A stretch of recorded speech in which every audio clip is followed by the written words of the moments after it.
Okay, let's call this meeting to order at 6:15 with a flag salute, please. I pledge allegiance To the To the flag to the flag flag of the United of of the the States of United States United of America, States of America, to the republic to Republic the republic for which it which it stands, stands, For which one it nation, stands, one under nation, God, under God, indivisible, indivisible, indivisible, with with liberty. liberty It's and liberty and justice for justice all. for all. always difficult on a Zoom meeting. Seamless. Yes, Seamless. All seamless. right. It sounds like there's some changes to be made. So unless there are any objections, we need to add,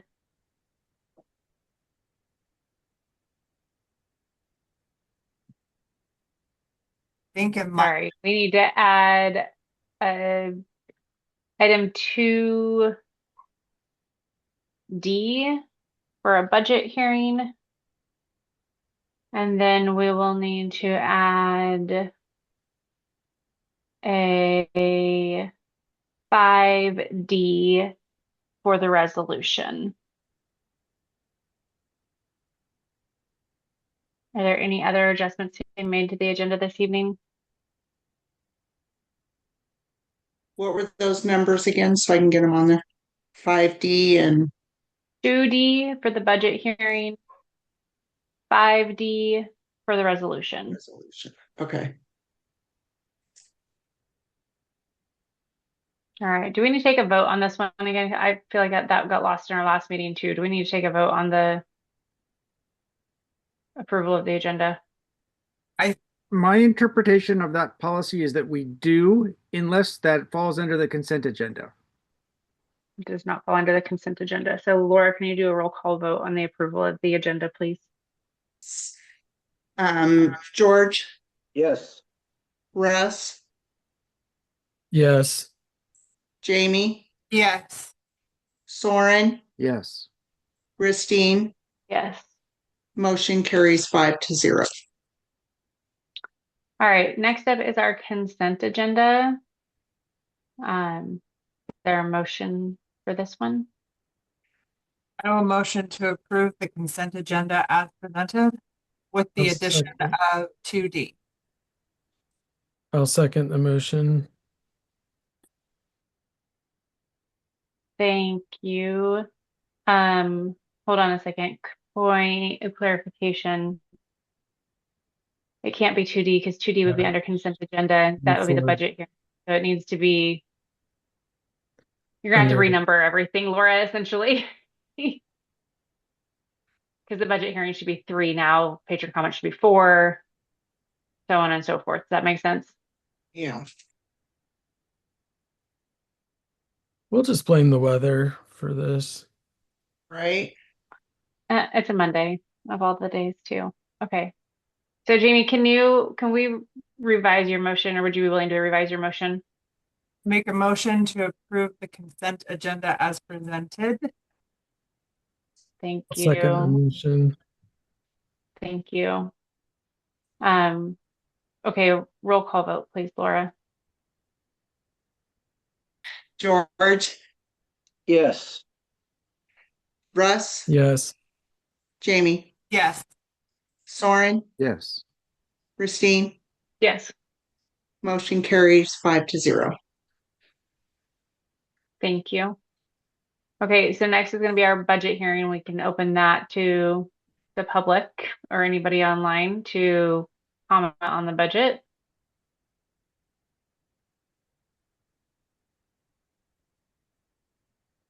All right, I don't see any hands up. I don't see any additional participants. I don't see anybody in the waiting room.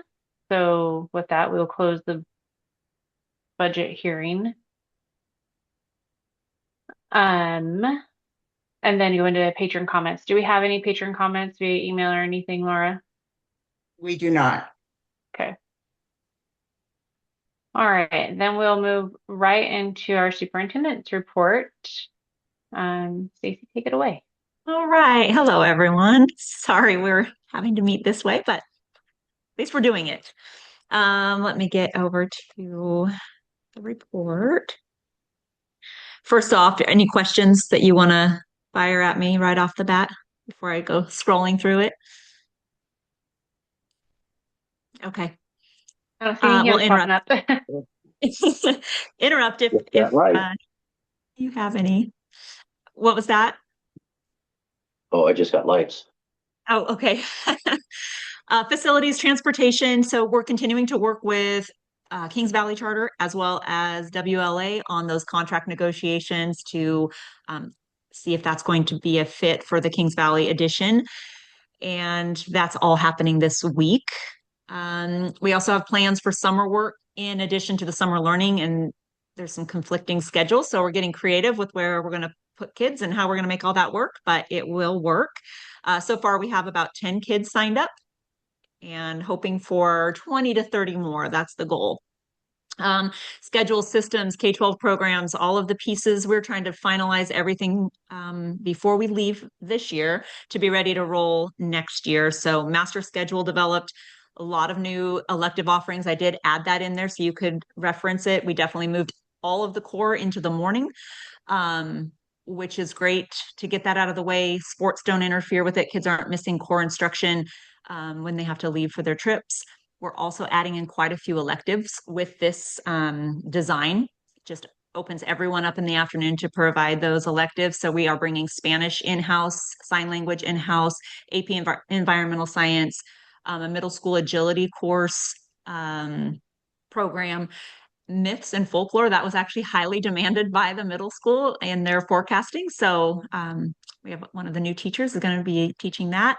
Coding, design, animation, construction math for kids on a college path. They don't need Algebra 2, but they need an equivalent that's more applicable to their skill set and their direction in their career. Pre-calc, military history, intro to Spanish for middle school, and intro to ASL for middle school, theater, and an intro to cooking. So a lot of great options, and the kids are super excited. So that's nice to see, just building a little bit of momentum and excitement moving into next year. Restructuring, getting people in the right spaces, making sure everyone has office space and confidentiality space and all of those things that make sense with what we have provided. Let's see, master bell schedule, which we'll talk about later, but to incorporate and accommodate for the executive order that came out. So working with what we have and just being a little bit more efficient with the time that we're already on campus every single day. Let's see, we have our bike tour that we're hosting, and it's going to be a little fundraising moneymaker for the kids. A couple different programs there, and that's going to be on June 21st and 22nd. And again, summer learning plans are underway. Registrations are coming in, and we're getting excited about that. I think the staff are excited for a little break first, but then mid-July, they'll hit it again. Discipline data, it's the end of the year and pretty consistent on defiance and disruption. So if consistency matters, we're hitting it there, but definitely have some work to do as we move through and how to teach these students the proper way to function in a public setting. Don't know if you have any questions on any of those numbers. Attendance data, I feel like we're hitting that end of the year. A lot of schools are done or they're really close to done. Our kids still have 2 weeks, and that's another piece that we're going to talk about with the calendar, just really not effective going till almost the end of June. I have a not quick effective question. for our, yes. Yeah, Sorry, I thought there was a better break there to interrupt you. Sorry. that's good. I just want to ask a question on the discipline data. I find it interesting that the high school has none. Well, I'm sorry, there's one.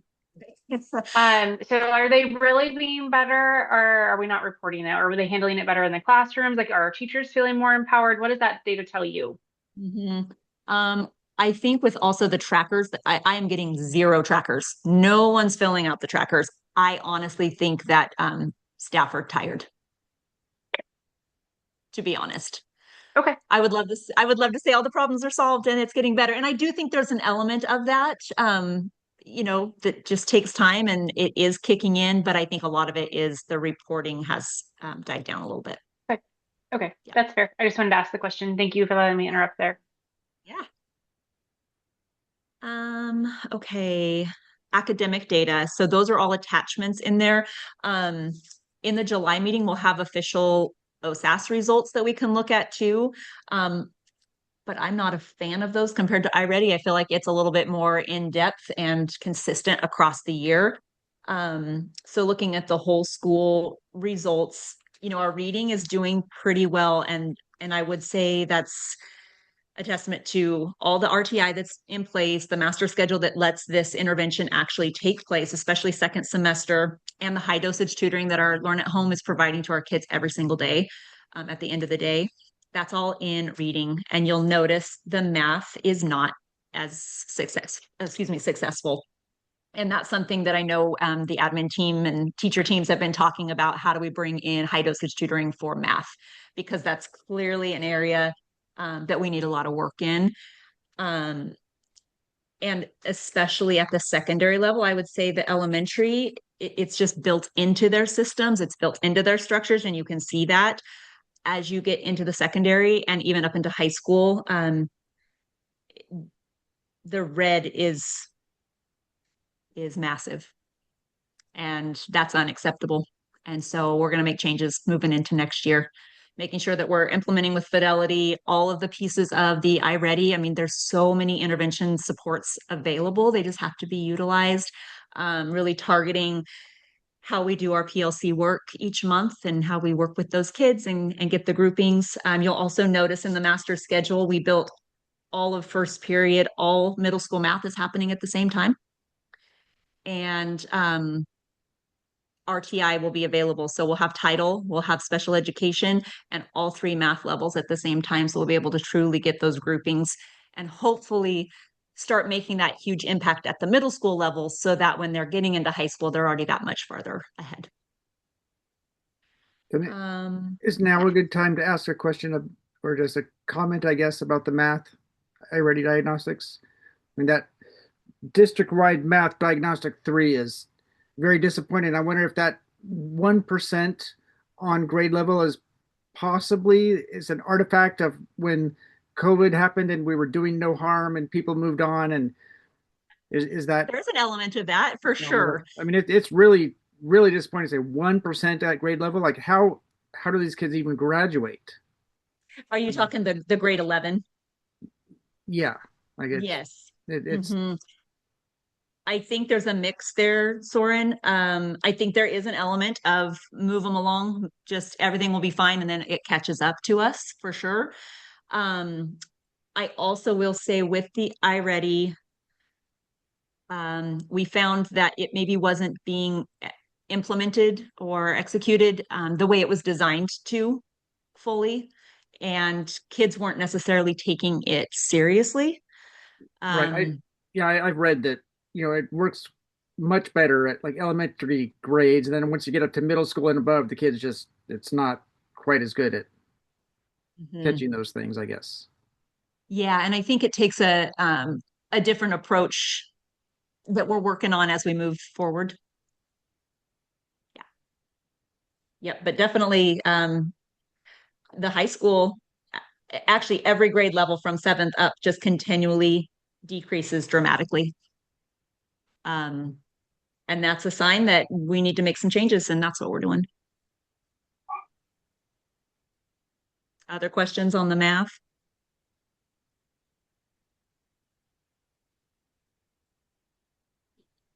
Okay. Other questions on any of the data, actually? I had taken a note about, there was one of those, now I can't find it, of course. There were like gray bars on part of it. And then there's like green, yellow, red, and one of them, is it the growth? Reading placement by domain, phonological awareness. There's a whole bunch of gray. It says district-wide reading diagnostic 3 in the middle of that page. Oh, yes. Okay. What's the gray? Well, so that is a really good question, but I know that the phonological awareness is typically, your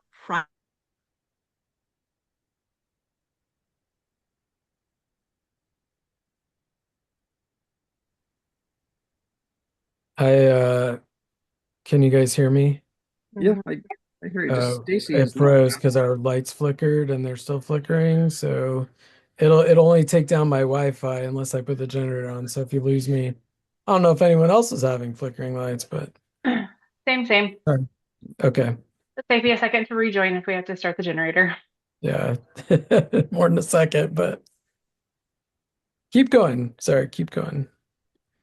Stacy I was, think I'm thinking Stacy may have encountered some of the same situation. Yeah, she's the one that froze, I think, when I noticed, and I was like, Yeah, I have my generator going just because it's the only way I could stay on. same. Yeah, we don't have power at all at our house. I'm on a battery. Oh, Russ, you okay? Yeah. "Hey guys, I have to go reset our well pump real quick because we don't have any water." Let's go ahead and since Stacy had to step away, let's take like a 10-minute recess. Go ahead and pause for a second.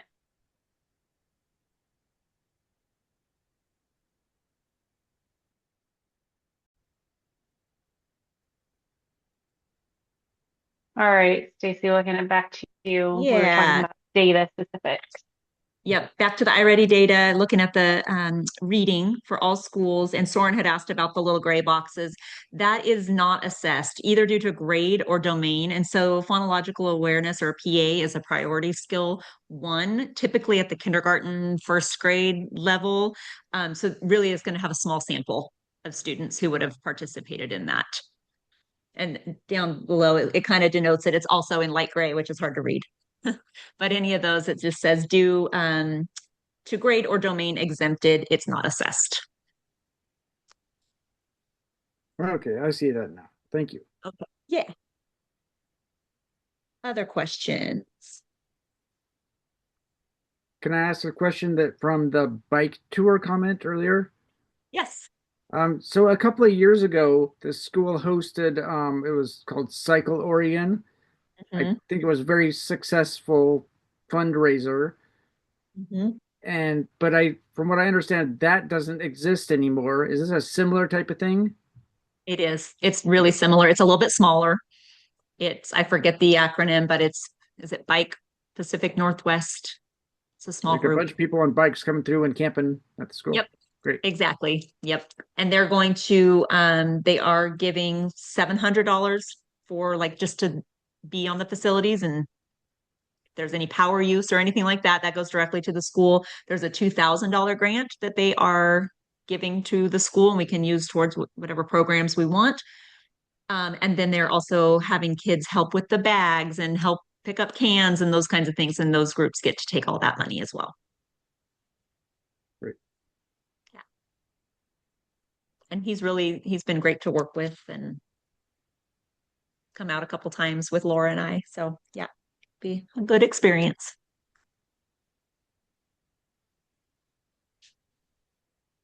Any other questions on this data? Make sure I can get back to my other part of the report when I lost everything. I just shared, I want to thank Heather. She's really great at leading the PLC work and how do you kind of dig into data. And so those questions attached are what she's asked each staff member to look at as they look through their individual data and then get together with their colleagues to plan next steps, best practices, what do we need to do different moving into the next year. And so I just want to thank her. She's a really good instructional leader. And we're pretty lucky to have her. So just an example of some of the work that she does. Professional development, we're going to continue to dive into that. Our Apogee, our new website is up and running. We will do a full staff training on that piece. That will be in August. We're still working on that joint PD with all of the Mountain West schools. Striker is also underway, and we're doing weekly hour-long trainings, and those we've had a couple weeks of that so far. But that will be all up and ready to go before school start with the whole staff trained on that. And Striker, again, is basically the campus-wide intercom system that's through badges. Let's see.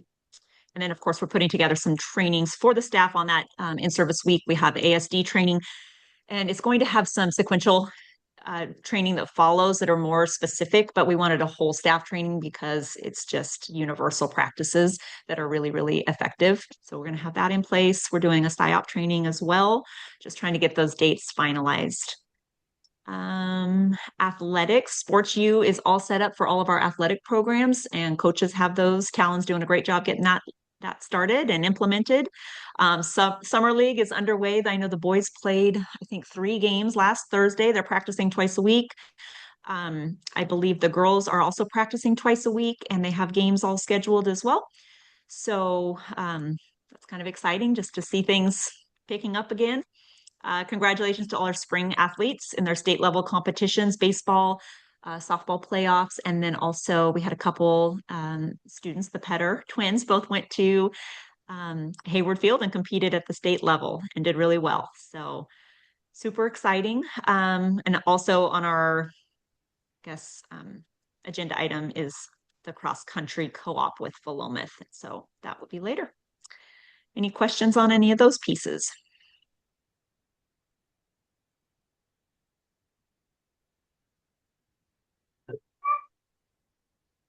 All right.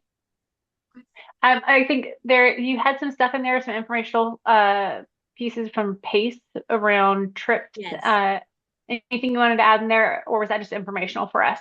It's just informational. I just received it, and then we just threw it in there. And I know I'm going to meet with Nathan in the next few weeks. It's probably going to be the end of June before we can actually get together. But it's just ideas, best practices to make sure that it's a smooth, effective trip. Other districts do it, but these are just best practices. Perfect. Yeah. Thank you. Mhm. All right. Next up is our monthly enrollment. We're holding steady at the end of the year, but anything additional, Stacy or Laura, on that one? Feel like, and Laura's probably got a better beat on it, but I feel like we get some and then we lose some, and then it's just this revolving door. It's really challenging. I know registration Yeah. has opened for next year. Is there any updates in that space as well for the board? Well, they're starting to come in slow but sure. So just fingers crossed. And then throughout the summer, I plan on sending out remind messages to families who haven't registered yet to get in there and get it done.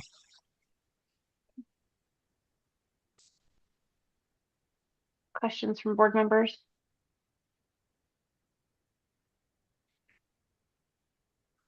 All right. And then next up is our regular attenders. I feel like I'm a broken record with this one. Trying to open it, it's slowly opening, but of course, it could be better, could have higher. I feel like it's an excuse, but it's a valid reason. We struggle with kids having to leave for doctor appointments, dental appointments, orthodontist appointments, and it's in the middle of the day.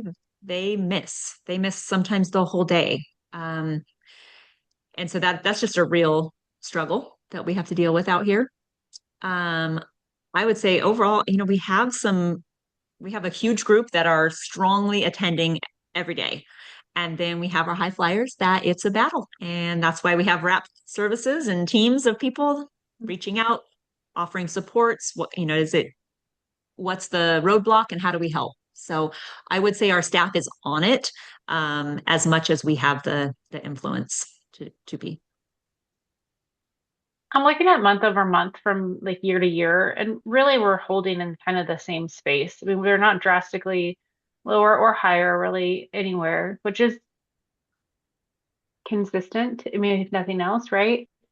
It is. My only question is as we look at next year, how you've structured our master schedules, how we can work with parents to look at, if possible, when possible, Yes.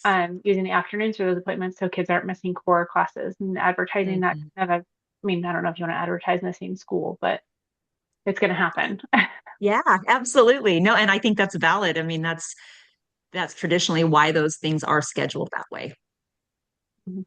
For all the reasons, for athletics, mind focus is going to be better in the morning, hands-on in the afternoon, extracurriculars in the afternoon. So no, I think it's a great point. I'll definitely promote that. Jamie? Do we have any plans for incentives, like past attendance incentives, popcorn parties, like that in mind? Or are those really not They're valuable? not super effective. We do our monthly, and this one's going to be a 2 month worth. Awards, and they get prizes and those kinds of things, but we can definitely talk in our teacher teams about what might be more appealing to certain age groups. Yeah. Well, maybe the FSL might have some feedback too on All right, any other that questions? might incentivize. I'm sorry. That's okay. I think the biggest piece, I mean, extrinsic rewards are good for some kids. It works on some kids. I truly believe we need to build a place that kids want to be at.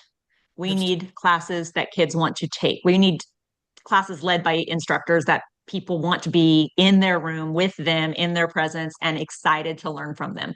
That's going to give us the best results. So our master schedule with all those new additions going to be enticing. Yeah. Guesswork. Okay, perfect. Thank you. Anyone else? Any other questions? Okay.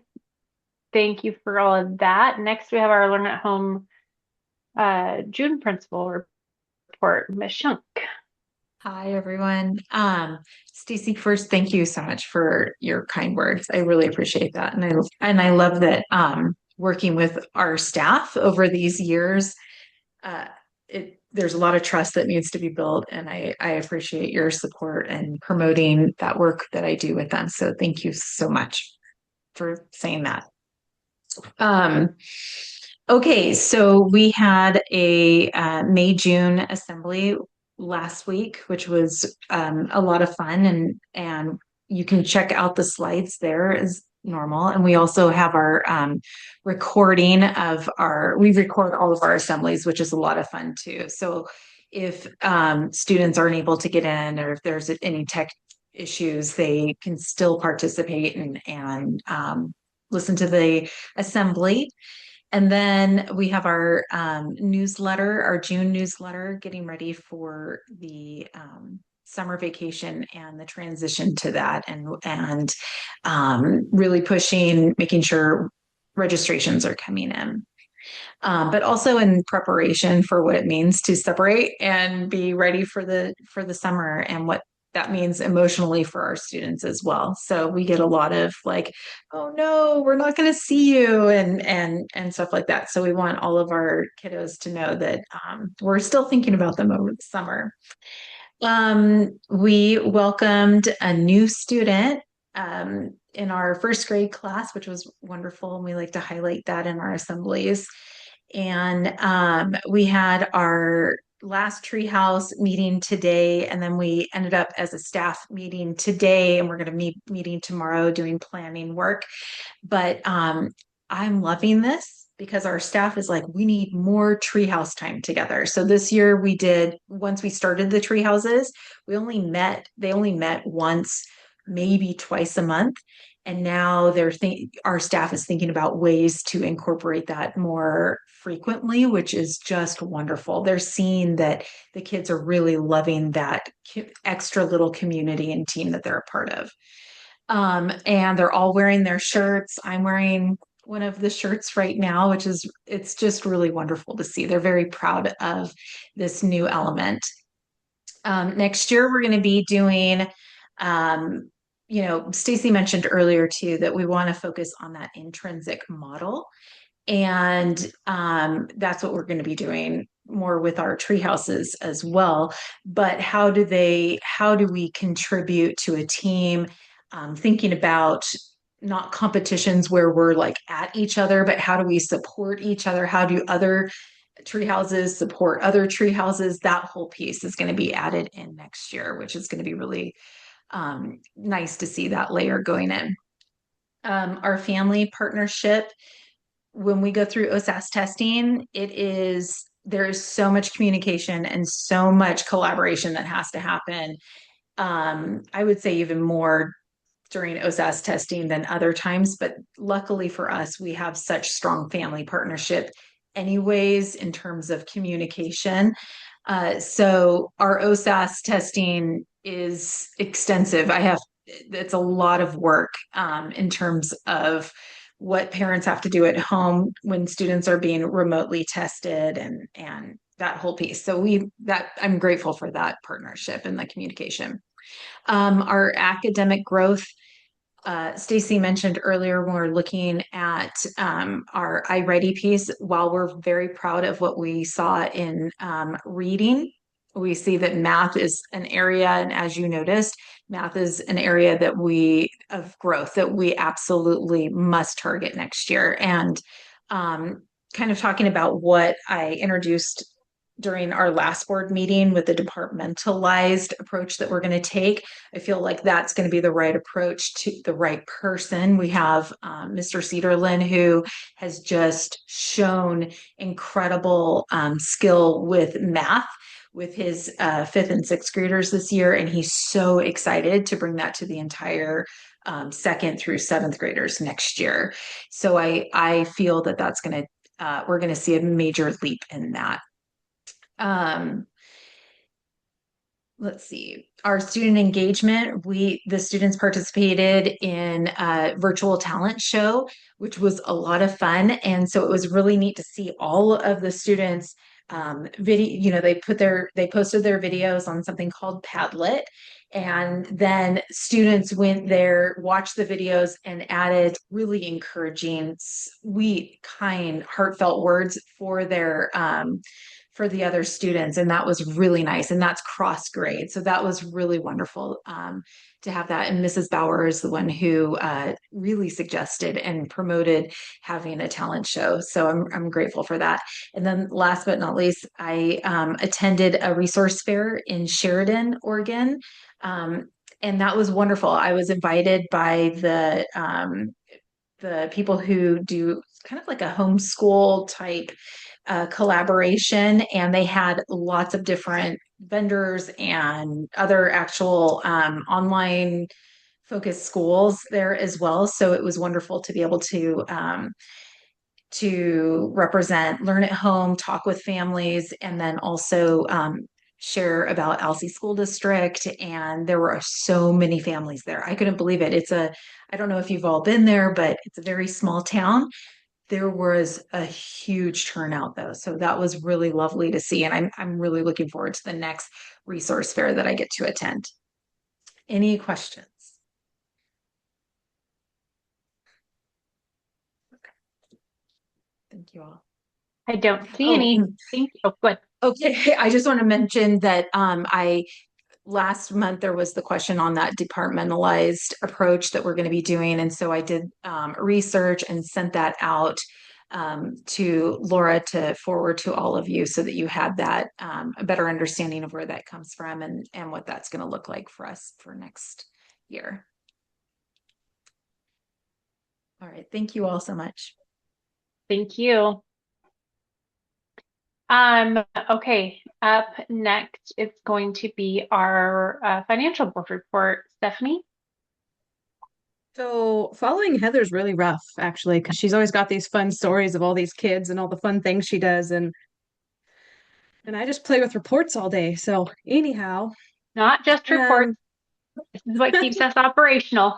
they do have their purpose, yes. Wrapping up the year 25-26, moving into 26-27, getting everything rolled over. Obviously the budget was approved and adopted, so that's exciting. I can roll that over and be working with that. One thing I recently learned is that Tyler Technologies has a cloud version that a lot of schools have already been in for 2 years, some less, but I think 2 is about the longest I've heard of so far. I will be moving to the cloud with Infinite Visions, which is run by Tyler. I have my meeting this week. I don't know what that looks like yet for us, but I mean, I think it's a smooth transition. Sounds like they've got it all figured out. My board reports might look different going forward. I think there's just some slight changes, some different things. So I know y'all have liked how they look, but I don't know what they'll look like here next month or the month after. I'm not exactly sure when we go live with the cloud, but it will be starting here shortly, I believe. So we'll be doing that. Been updating our insurances for the following year. I've started the interim audit. That has gone great so far. I've been able to provide everything that they have asked for thus far. Again, it's just the interim. So my first one ever. That's been fun. So yeah, I mean that's all I got. We're busy, busy, busy, but it's all just pretty straightforward stuff.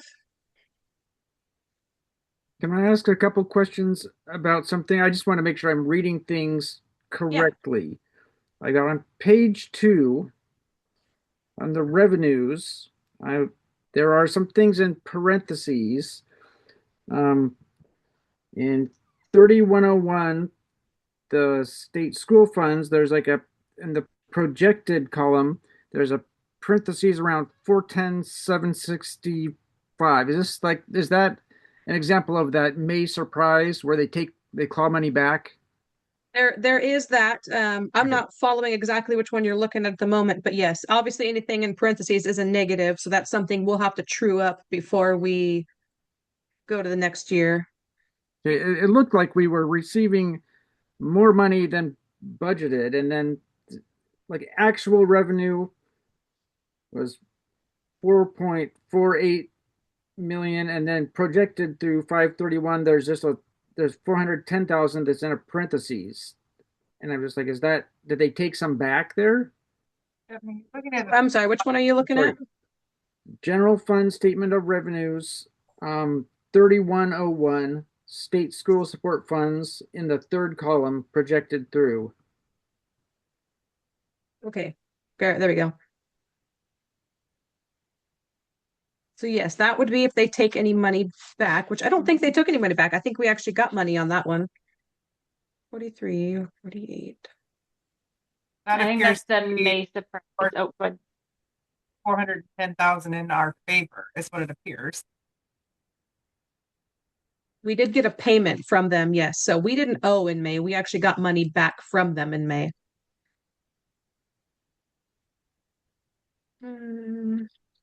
I might have to email you guys back on that one, but I will make a note on this. Yeah, I doubt it's critical. I just want to make sure I'm reading things correctly when I see something with the parentheses. Right. No, because that's fair. Okay. I will make a note on and send out an email if that's good for everybody. Okay, yeah, just to clarify for me like what I'm looking at when I read these. Okay. I will include everyone on it, but yes, I will email that out.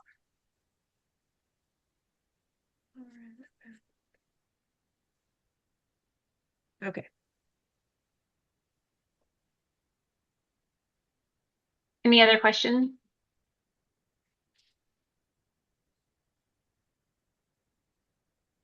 All right. Thank you, Stephanie. Thank you. All right. And then we had our safety committee report. Okay, basically this month, our safety committee meeting was the building evacuation when they had the house fire. Discovered a lot of small holes. The school teachers, students, they all evacuated to the football field perfectly and just as quickly as if they go out front, which was great. But then once we got to the football field, because there was no signs for them to know where to line up, they were kind of all over the place and it was a little difficult to do attendance. So these are just little glitches that then the committee got together and we decided that next year, every other fire drill or every other drill is going to be down to the football field. So we're better prepared.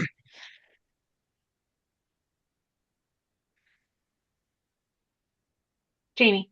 Oh, go ahead. The question I had was just curious how we had a pretty good walkthrough list presented with safety concern the last meeting. How are we doing on that? Everyone, well, the two major areas were the CTE shop and the science room. Science, Jess and I are going to work on that once school's out because we have to inventory all of our chemicals and things like that.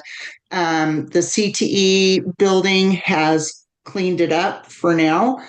So we'll just continue to monitor that and make sure with the new teacher coming in that stays appropriate for our insurance. And then, of course, the other areas, the gates and all that stuff will be worked on this summer. Thank you for that update. Yeah. Stacy, were you gonna add anything? I know we kind of Just from the football field, also adding in where they might sit if it's pouring down rain or if it's scorching hot to get out of the elements, setting up an option up in the stands as well. Just some of those extras that we thought about as we were down there. Yep. They perfect. did a Thank good you. job Any other? though. I mean, yeah. They did a good job. And the communication was great. Thank you. Okay. Any other questions?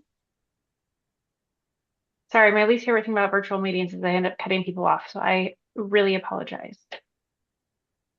I just have to Okay. point out, I think we would fail a playground inspection again.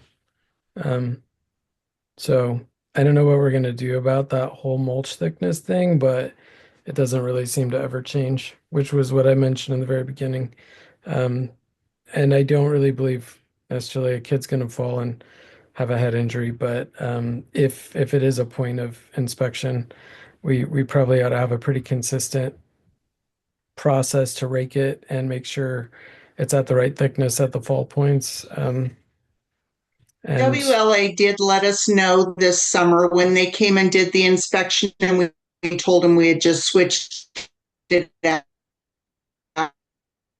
He said it's probably going to take a couple of years for it to get packed down and start to add more bark chunks to it. Yeah, and I am still going to push for the rubber chips, especially as we have. either that or even if we don't do rubber chips, we might be able to get rubber pads at the fall points that are permanently staked to the ground. If the rubber chips are too expensive, I don't know, it would be worse. I guess just because, I have little kids that go play there. I know they're too young really for that, but the kindergarten, it got really loud, sorry. There they are. And I just wouldn't want to get sued as a district, right? For something that was noted. I think the problem I have is it was noted that the thickness had to be 6 inches at the fall points or whatever, 4 or 6 inches, and it's clearly not. So I think once it's noted legally, if we don't keep it up and there is an injury, that's going to make us liable. So there's that little point. And then also on the safety note, I think if we're ever going to do anything with the front of the school again, we should probably back up that front fence another 10 feet because when the gates open and kids are walking along the road, there's not enough room for 2 people, much less 1 person, to pass without stepping into the road. And I know it's a low traffic area, but in an emergency type of situation, I really don't think we had all that room up front. And that fence, once you're outside of it, is very restricted, especially if there's a line of buses there. And I think all the way around, but I'm not saying we have the money to move the fence. But I think if we have to do any repairs or anything where it becomes probable, we should give at least 10 feet of buffer there for a pathway that's, on the sidewalk or on the blacktop there. So Those are my notes on safety. Those are good. I'm going to continue to harp the mulch. I think only because, you know, I think if there is a risk at school of a kid getting hurt, it's either in the gymnasium or on the Mhm. playground, unless something really unusual happens. So.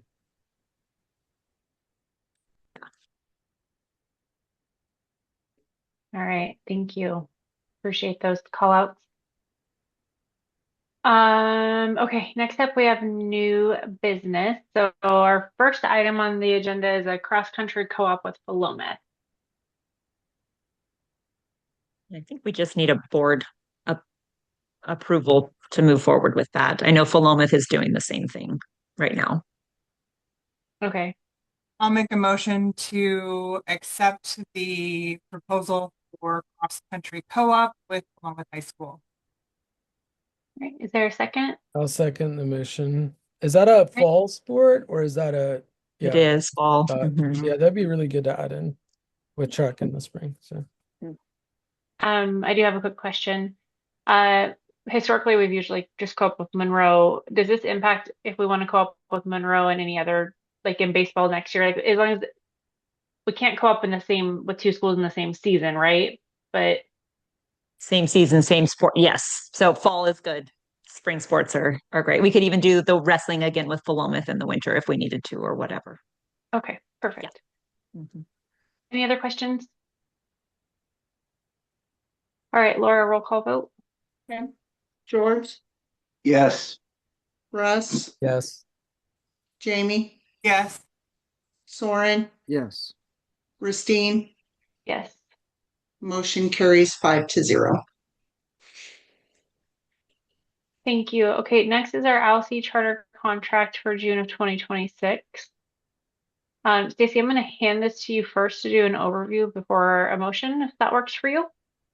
Great. Let me get back over to it. And I will say we did a little digging. I did talk with Kristen as well, but a lot of this had been prepped. I believe Kristen did this with Krista last year. It just wasn't finalized, but Krista sent this in a model from another charter that she had just completed. And so Laura and I really did go through and just applied everything that was in the Helix charter that she said we should apply and moved it over to our charter contract. I know you guys had asked about like the attendance piece and maybe contracts or what it means if you're out of district, those components. And I don't know if that needs to be in, and Kristen said this as well. I'm not sure if it needs to be in the charter contract. Rather, it can definitely be like attendance contracts that we come up with if there's someone coming into our district that has a history of really poor attendance or other issues that might, limit their success. And you can do contracts upon entry. It's like contingent on their success staying here. But I think the other piece of that was like the behavioral contracts too. I think that's exactly. Yep. And those are pretty common. But anyway, that's just a side note on those pieces I know you guys had talked about. I feel like it's very comprehensive compared to what we had before. It has all the legal requirements on the reporting, personnel procedures, termination process. But I don't feel like there's anything super special to Alsea School District. So if there's something else that you guys wanted to place in there, again, I'm not a lawyer, so I am going off of guidance from our charter expert and filling in the required language. And that's basically what we have here. I have ongoing questions about the licensure part, but again, I'm not familiar with how most charters are. And I looked this over, and there's like a little thing about core teachers need to be licensed. And I'm wondering about, like public schools require an endorsement also. Is that just something that charter schools just kind of gloss over, is the endorsement part? Or No. I mean, of course, you're going to look for that, but sometimes qualifications come with experience outside of that piece of paper. And so, looking on a case by case basis, charters do have the option. Even public schools have the option to not have an endorsement, but it is a special, like, conditional license that they come up with TSPC. a district sponsor. Exactly. Yeah, I just it's a thing that I kind of bang my gong about is the licensure and like qualifications and again, I don't know how most charters are laid out. I do know we have the option to go outside of the normal public school licensure Yes. requirements, and you don't want to throw that away. Right. But on the other hand, I do want to make sure that we're getting, the best we can get, particularly in those Absolutely. core things. And so I guess for clarification, when it says up to 50% of full-time equivalency of the charter school core teachers shall have a valid teacher's license. That means if more than 50% of their employment is teaching a core class? Yes, or 50% of our staff would have a TSPC issued teaching license. Okay, so 50% could have a charter registry. Up to 50% could have a charter registry, and you would still be in compliance. Okay. Does that make sense? It does. I'm a little bit uncomfortable with that in core classes. But again, I don't know what the norm is for charter schools. Yeah, I think I've been in charter schools and I've been in traditional public schools, and I will say there are people with appropriate licensure in core that are excellent. There are ones that are not, and there are excellent charter registry instructors, and there are also not. So I wouldn't want to change that compliance number, that 50%. I think it's a great threshold. We're not at 50%. I would, I'm not against it because I guess I've seen it go both ways. But I understand what you're saying. Right, yeah, I struggle with it myself because I know that there's the wide range within and without, but usually licensure is there for a reason. Yes. And Yes. public schools require it for a reason. Yes. I think one of the big pieces is with the CTE and the specialty skill sets, people going through a college don't have that skill set. They can't work in the CTE building. They don't have any knowledge of that without having some experience with that. The art programs, I mean, the extensive learning that's happening, typically, not always, but sometimes the art teachers going through a program, unless they've been an artist and they've been in, some kind of industry experience, they just don't, it's not the same. I'm just gonna say it's not the same. Like CTE and art are examples where I would probably, you're more likely to have applicants that are not licensed teachers who are good Exactly. than the other. I guess I'm thinking more about the core, like your math and English teachers and Right. But again, that's more along the lines of, I guess, endorsements rather than the Correct. which goes along with it. Yeah. Jamie? I asked some of those same questions, Thorne, about the licensure. And I really appreciated the feedback, Stacy, of knowing that this gives us an opportunity to bring in truly mastered skills that would not necessarily be able to come with a licensure and not be as beneficial from a staff that may have just come out of college with their degree. So I too am hesitant. I would love to see more licensed staff and higher expectations in that, but I also see the value of a small town and our ability as a charter to bring in those other skilled personnel. So I'm letting that one go. I do have some formatting and some grammar ideas. I can send those to you, Laura, or we can go through them, whichever you would prefer. Either way is fine.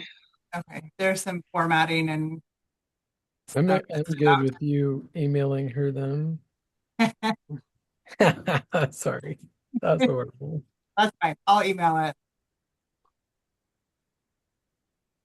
So I was this just gonna, charter is for how many years? I believe 4. it's 5. Four. Is it only Is 4? it 5? One goes to I thought it was 2021. Okay. Can it be modified or amended, like, or I is believe it? so. Mhm. Okay. I'm really struggling with going back and forth from board book to the Zoom where I like to see you I know. guys. Maybe I should just ignore that. But I only say that because I think we've talked about having a specialty charter at some point. I noticed there's in Corvallis, we got an ad on Facebook today about the Mud Creek Charter School, right? And so I just Mhm. was curious if this is going to lock us into not doing that for 5 years. If you wanted to make like a CTE specialty add-on the charter or something else that we've discussed in the past, but not a lot this year, your first year here. So I'm just curious. Not a big deal. Yeah, I do. I briefly talked to Kristen about it. I think we can amend anytime we want. Okay. my only feedback, I definitely hear where we're coming from around degreed and licensed personnel. I think that going to college and getting a degree is great. It shows a great commitment. But I think our university system has also shown us recently where they're failing their graduates and what they're coming out with being able to teach.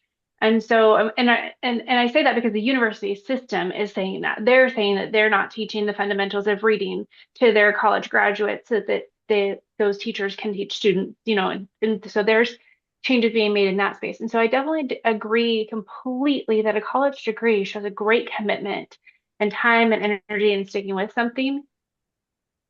But if that was our only focus, I think we're failing our kids. I think there's other people that can teach really well also. And so I'm actually less concerned about that 50% and more concerned about looking at the skill sets and abilities in the operational space, Stacey, that you are evaluating that where you're putting people into your master schedules. I think that's probably the more important piece. That is my 2 cents. I'll second that. I agree with you. It's not always, yeah. So All right. Any other discussion or questions? Laura, I don't see where I can download this and send it to you. Can you see my notes?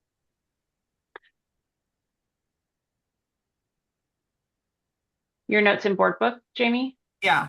She probably can't see that. I wonder, can you?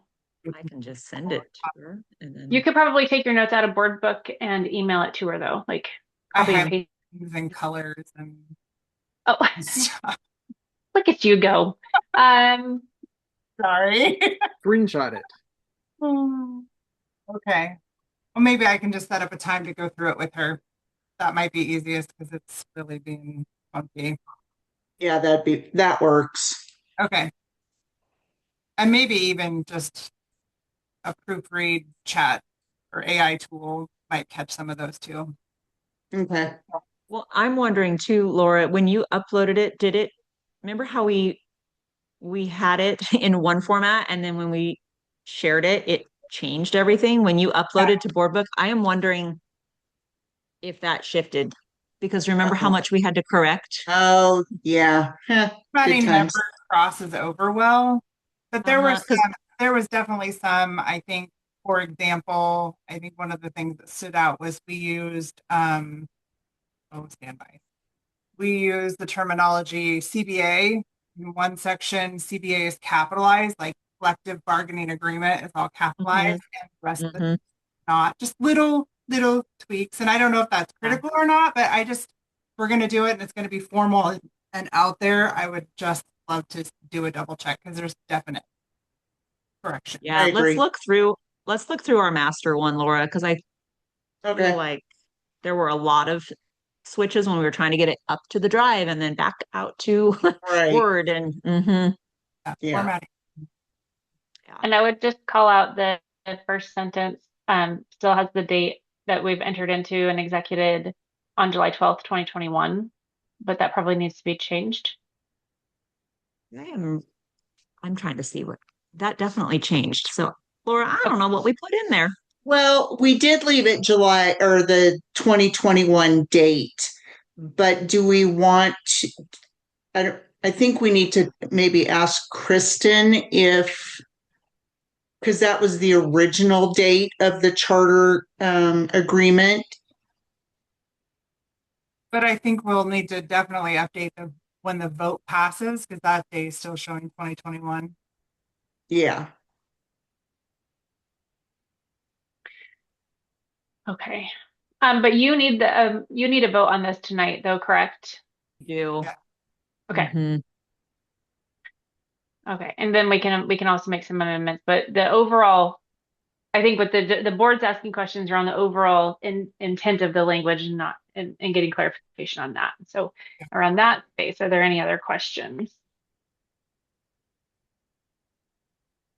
All right. I think it's interesting that our enrollment target is such as it is, but our minimum number of students is only 25. Per class or per grade? It, Is that per I grade? it said 25. Just says 25 and it did that in the original one. I mean, we can't operate on 25 students.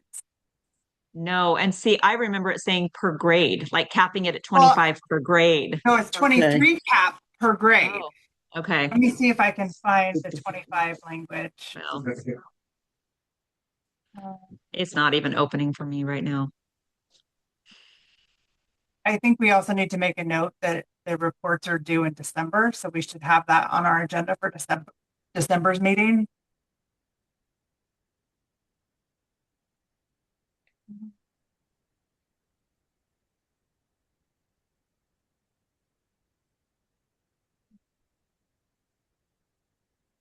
Oh, right here, failure to maintain minimum enrollment. The charter may be terminated if ACS fails to maintain enrollment sufficient to providing adequate funding to continue operation.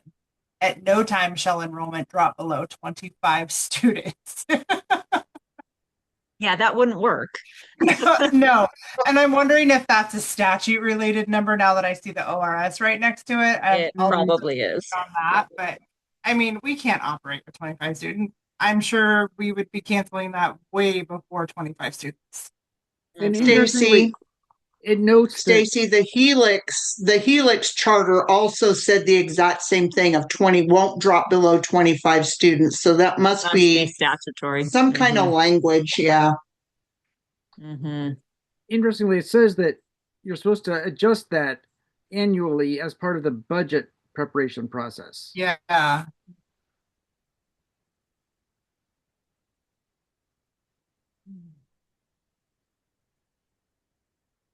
Stacey, what does that number need to be for you for like for your Well, like as a 25 K, is just yeah. that's not going to work. As a K-12, It's in statute at 25.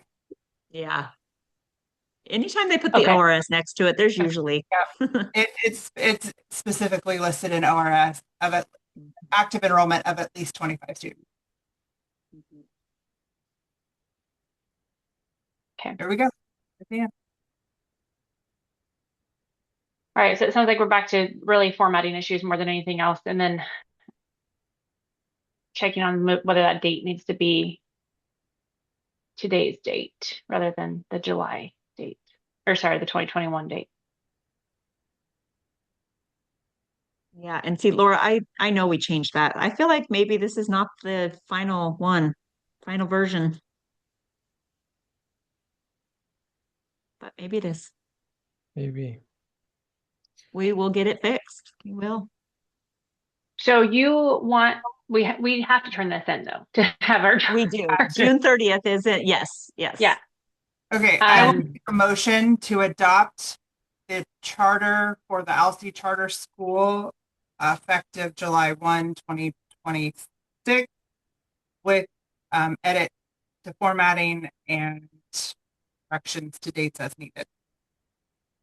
I'll second the motion and probably say that that number is protectionary in case like the school burned down and you had to have portables for a year, that you could maintain 25 students and still keep your charter. I'm sure that's kind of a protectionary thing. So I don't think it's probably like, you know, anyway, that's my thought, but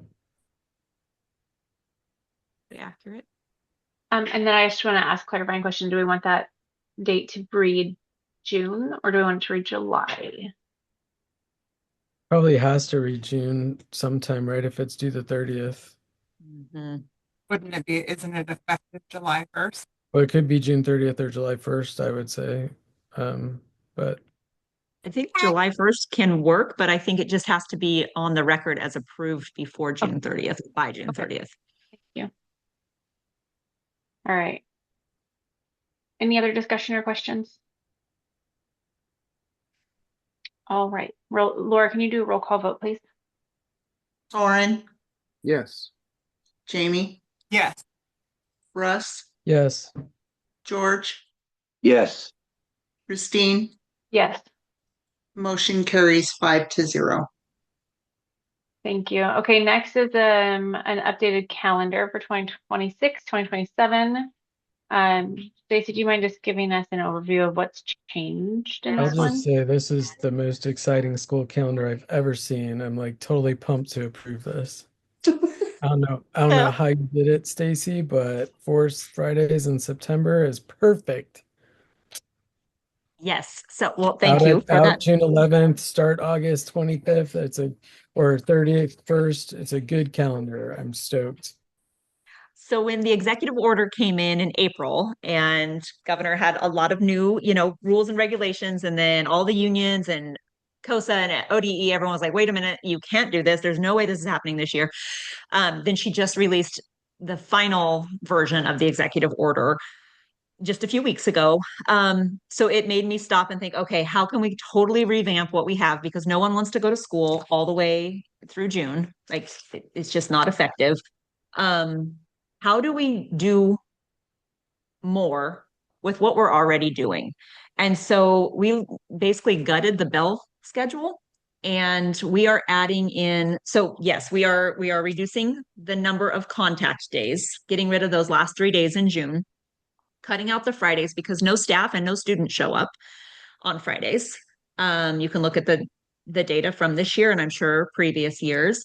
Front loading in September so we can get all of our diagnostics in place so that we can have time with staff every Friday afternoon for about an hour and a half to collaborate, take that data and get our RTI truly underway, specifically in math, because clearly we have a lot of work to do in math.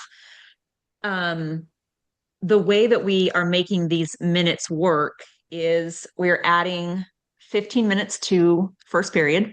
The kids are already here eating breakfast. We're going to have breakfast in the classrooms, and we're going to start with our social emotional learning that is required by ODE now. And that will take place until about 8 o'clock. At 8 o'clock, first period's core content will begin. We are moving from 4 minutes in between classes to 3 minutes. We have districts with campuses 5 times ours that have 4-minute passing. Our kids can go across the hall in 3 minutes. And we're also extending the end of the day from 3:20 to 3:30. People are hanging around, roaming around those 10 minutes anyway. And so all of that actually adds, did my math here, it adds 73 hours across the year just by adding those minutes into the days that we already show up and work. So we're just being more efficient with the time that we have.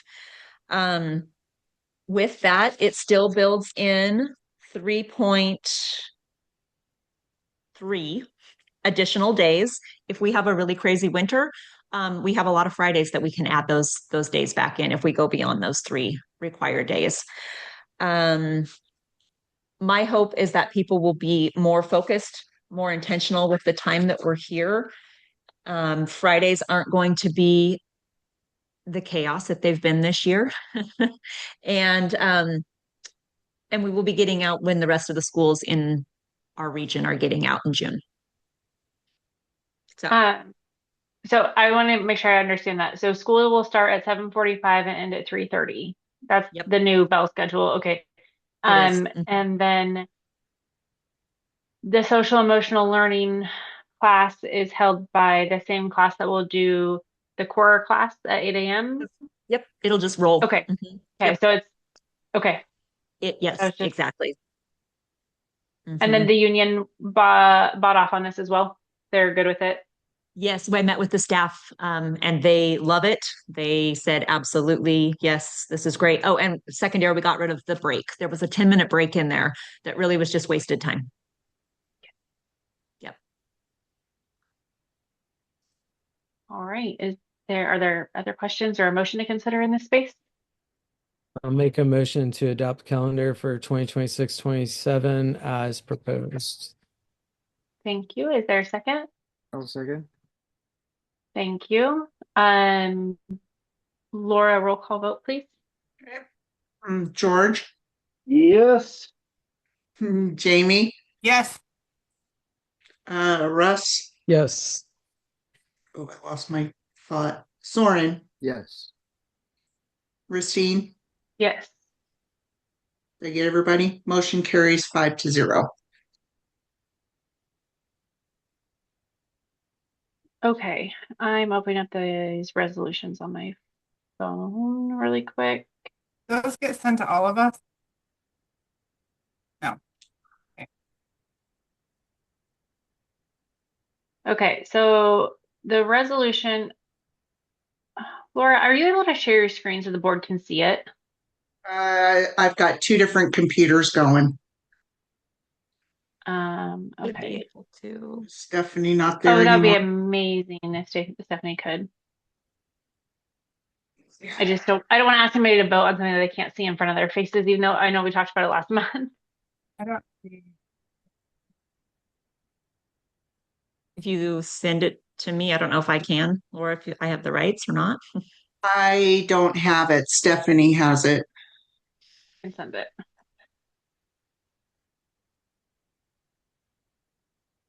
Hey, is there any way you can pop back on really It's quick? okay. and I got it. I got share? it. Stacey, it's Never headed mind. to your Never inbox. mind. Never mind. Okay.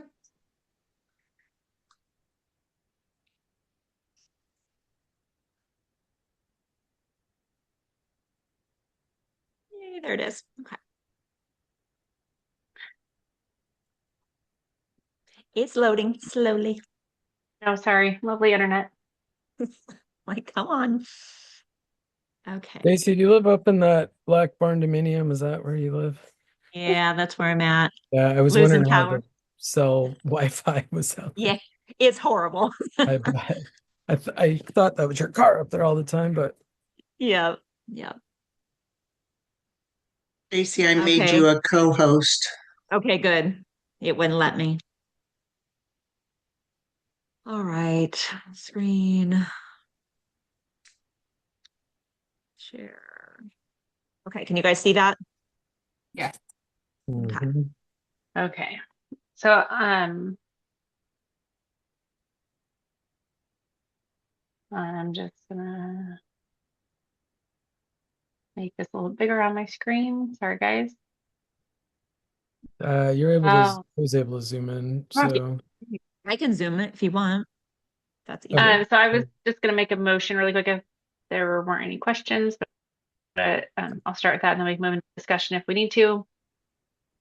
So I make the motion to adopt the budget. I believe I have to say the following words. Be it resolved that the Board of Alsea School District 7J hereby adopts the budget for fiscal year 2026-27 in the amount of $14,591,021. This budget is now on file at 301 South 3rd Street in Alsea, Oregon.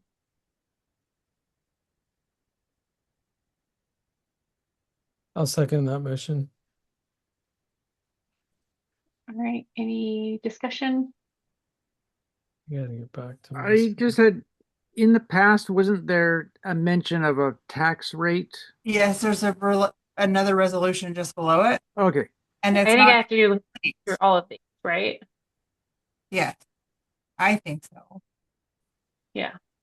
But we don't have our figure in that box for the imposing tax. There's a rate of It's just not- 5.081.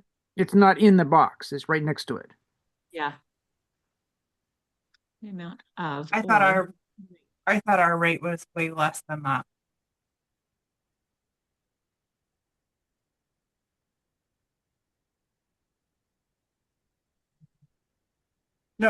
Okay. So that's Nancy's not on here any longer. Are you Stacy, talking about the $3.08 or the $5.08? Is that what you're talking about?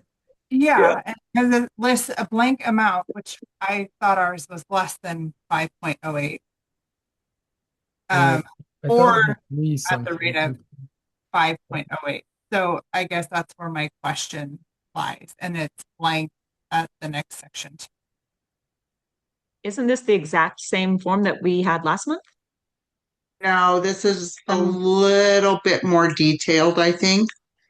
Do you want me to reach out to Stephanie and Well, see if she can pop back on? should be blank because it says or at the rate of, so we're Exactly. just going with the rate of 5.08 per thousand. Mhm.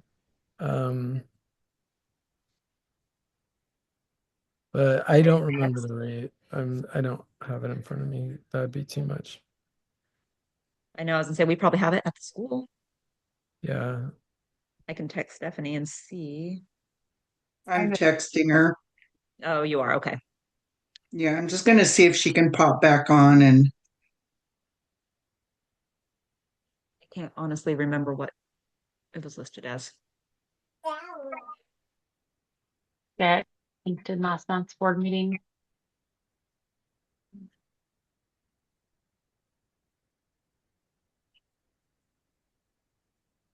I'm gonna actually pull my motion, and I think I will remotion with all of this together rather than separating out into separate columns, since it's one document. So I'm gonna pull my motion from the floor. okay, Stephanie's gonna log back in so she can help Thank you. translate. I feel like Tracy read this. She might have read it in the budget meeting, I but it don't, was on paper, Like- and I don't know that it was linked. no, it's not.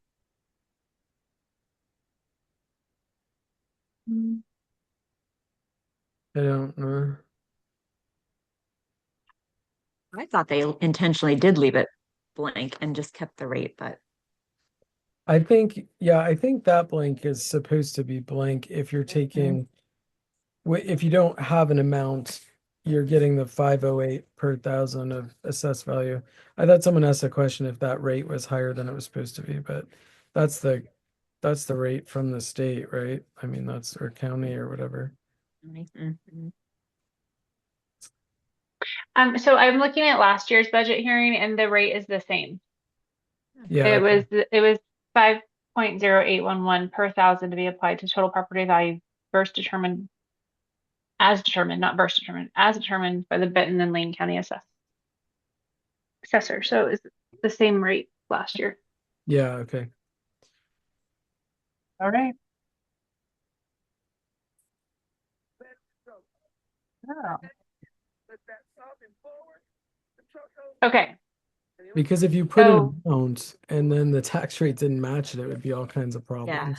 I Exactly. mean, you either have, I can imagine in a really wealthy like city or something, you might put an amount because the tax would be way higher or something than a percentage, but I don't know. It just seems like it would be counterintuitive that both.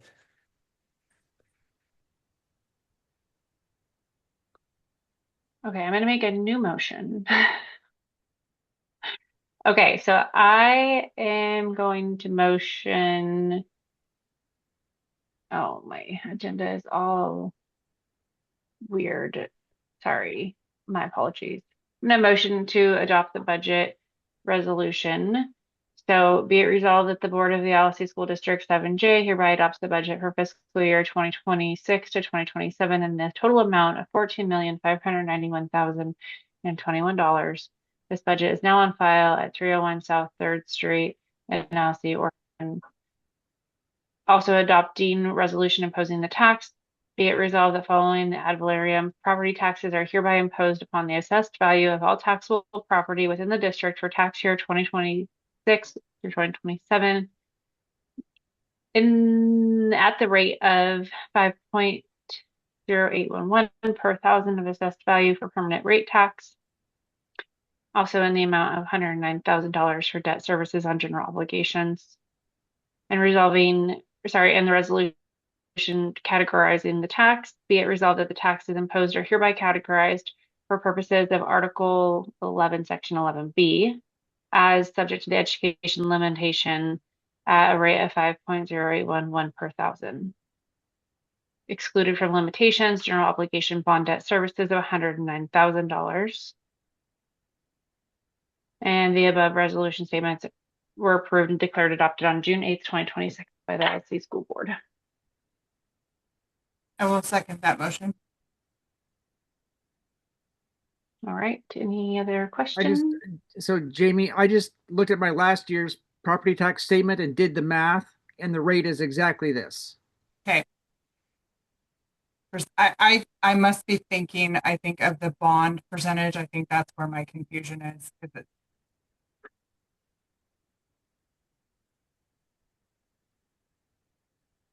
Okay, any other questions? All right, Laura, can you do a roll call vote, please? George, Yes. Russ, Yes. Soren, Yes. Jamie, Yes. Christine, Yes. motion carries 5-0. All right, thank you. Okay, we have nothing in old business. We don't have anything in first readings. We have a plethora of policies in second reading that I know we had some questions around last meeting. We can approve all of these in a batch. We can go through questions first. Stacey, I didn't know if you were able to if you wanted to present any notes on any of these policies.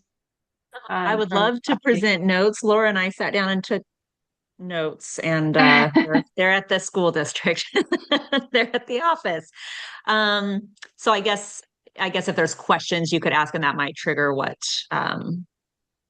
we had found and we were going to present to you. Laura, do you have yours listed in front of you?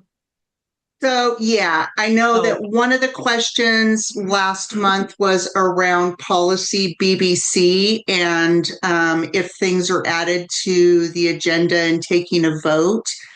The way I understood the way Spencer said it was so like today, in the past, Ristine or the board chair has said we have an amendment to the agenda.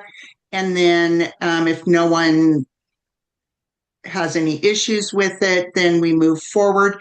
Now we have to do like we did tonight, where we have to just do a vote and show that the motion carried and everybody agreed. Does that make sense? That's how I read the policy. That's fine. Yeah, It's cumbersome, but I mean, it is, but more. yeah, we don't change it very often, so shouldn't be too bad.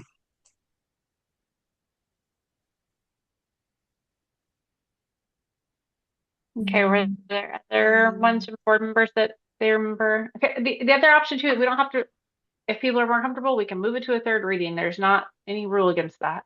The other question was mine, and I've since got clarification and have no additional questions. So I'm prepared to make a motion to adopt second reading items. And I just lost my meeting. Hold on just a second. It's 9A through 9V is in Victor's, and that's how many are in there. Okay, to adopt 9A, 9V as presented. I'll Can, second that point motion. of clarification, 9A and 9V or 9A through 9B? 9A, I motion to adopt all second reads 9A through 9V as presented. I'll second that motion. I have Any one other- question on one policy. It may just be a clarification and then we can move on. So on 8U and 8V, it's the policies GBN, JBA, and JBA, GBN. Is this the same one that in the past we made the reporting person not be in the building because of how small the school is? Which one is this? I don't see any eight for It's you. 9 now. It's GBN, JBA, and JBA, Oh, GBN, sexual harassment. Yeah. And sorry, the thank you. report to building administrator with like just the school's phone number, which is kind of vague. There was one of these that like last year or the year before, there was a valid argument made that the reporting person should not be someone in the building because of how small the school is and how everybody knows each other. And this actually occurred in the past where someone did not report because they were uncomfortable reporting to the designated person, and we had changed it to report to the ESD superintendent. I Is think this the same policy or is this a different one? What it was, Soren, was we did put it as the ESD superintendent if the complaint was against the district superintendent. Yeah, Okay. that's what I remember. Otherwise, they can report to their building administration. But if it's against the superintendent, then we would put it to the ESD superintendent. And I And think that's a different policy, right? Or is that the same policy? I believe it was this one, but I can double check and let you all know. Is that still called out in here? I don't recall seeing that. I think that It must says be Oregon different. procedures. It says reports, complaints, and sexual harassment should be made to the following individuals: building administration. It doesn't state who. And then these individuals are responsible for accepting and managing complaints of sexual harassment. Mhm. And that was one thing Laura and I took out. We just because turnover is a lot, we didn't put specific names. We just Right. put well, then title and in the event Stacy is out, the building administrator would likely be Mrs. Shunk or I'm assuming Mr. McKnight as the student. So Right. whoever is the administrator on duty Mhm. is more direct than a name at some point.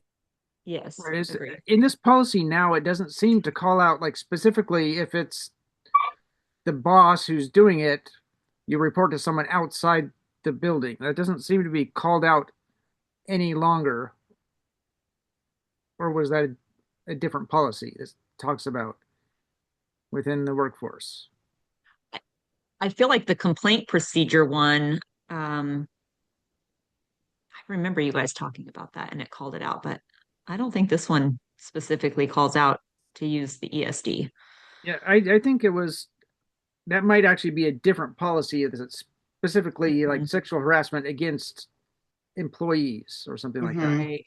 This Right. one's Yeah. more generalized. I do remember that, Soren. And I didn't see it in here, Laura, when we were. No, I didn't either. And I was thinking about that, but let me see if I can find it. I mean, this could be simply amended by adding Mhm. building administration, or when an administrator is involved, you know, the ESD superintendent. I mean, it could be a simple wording added in for that Mhm. designation. I don't think it should be and or administration and or ESD superintendent for any situation, because that could become pretty Yeah. humbling for ESD stuff. You know. Mhm. Soren, can I you would tell me specifically that policy number again? It is GBN, JBA, and JBA, GBN.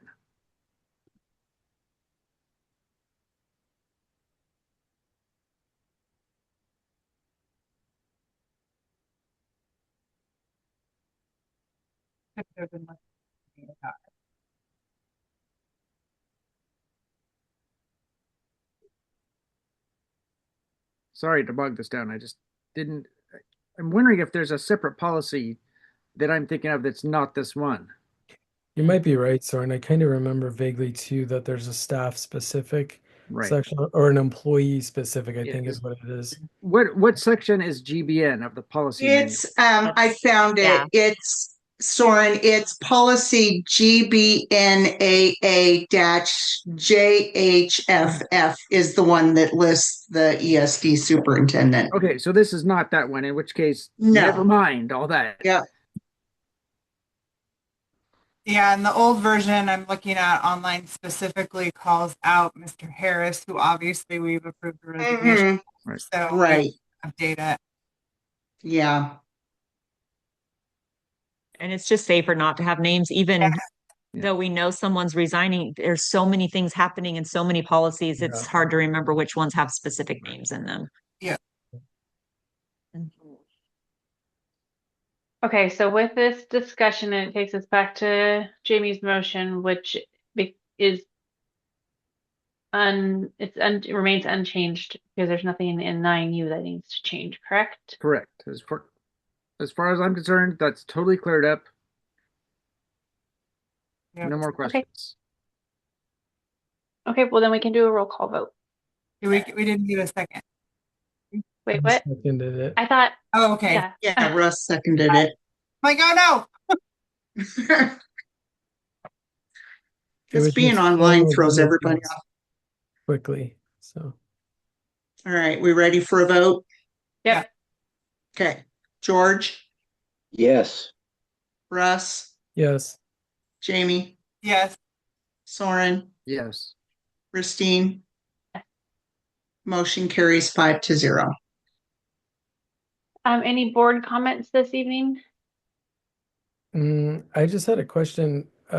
So we're supposed to be at the high school graduation, correct? The board. I think we're all invited, right, Stacy? Yes, and actually Jamie had asked me about that today. Do you all sit?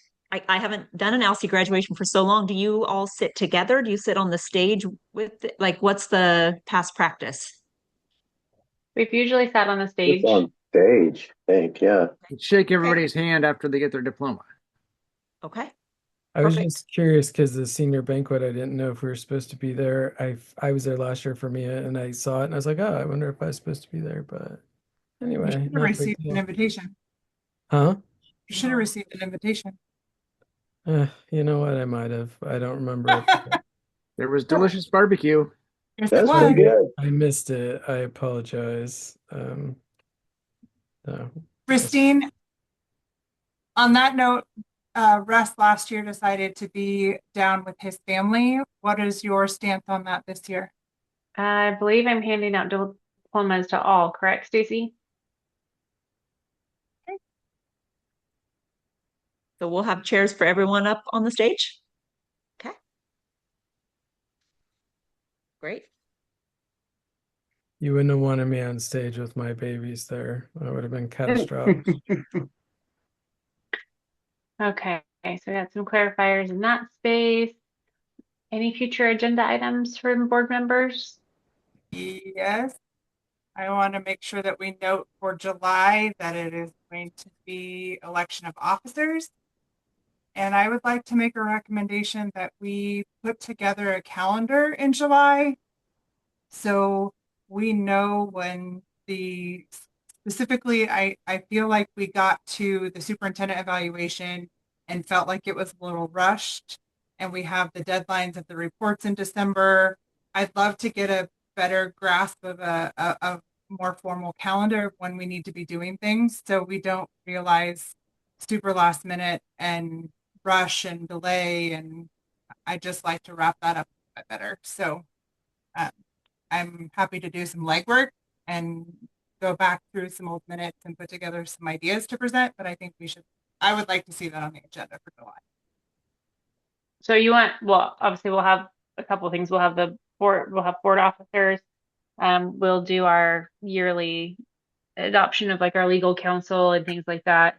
And then you're wanting a calendar of events essentially outlined to vote on or just to be presented. I don't think we need to vote on it, but I don't think we need to vote on it. I just think we need to put it together and make sure we haven't missed anything. So we have a reference tool to go and say, okay, these are the things, like if for some reason you're out sick, that I know that these things should be on the agenda, or whoever the new officers will be, will have that tool.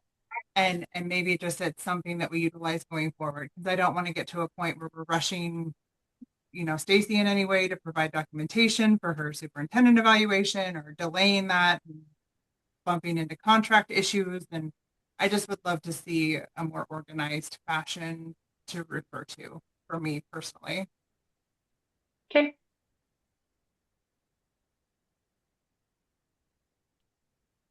Any other future agenda items? All right, well then we'll roll through some key dates. So June 12th, this Friday, is high school graduation at 7 p.m. June 16th at 2:30 p.m. we'll do a kindergarten graduation. June 16th at 6 p.m. will be eighth grade graduation. Is that a typo? Both. Are They're we just, doing? they're on the same event. Thank you. Spring. So Spring Sports Awards will be in that same event on June 6th. June 17th is the last day of school for students, so an early release at 12:30. Our last day of school for teachers is June 18th. And then our next board meeting is July 13th at 6 p.m. Actually, June 17th, the early release is noon, just straight up noon. Okay, 12 p.m. Thank you for that correction. And with that, we can adjourn our meeting tonight at 8 p.m. Thank you, everybody. Thanks for everybody's Thank flexibility you. here. Thank Yeah, you. Thank you. Bye bye.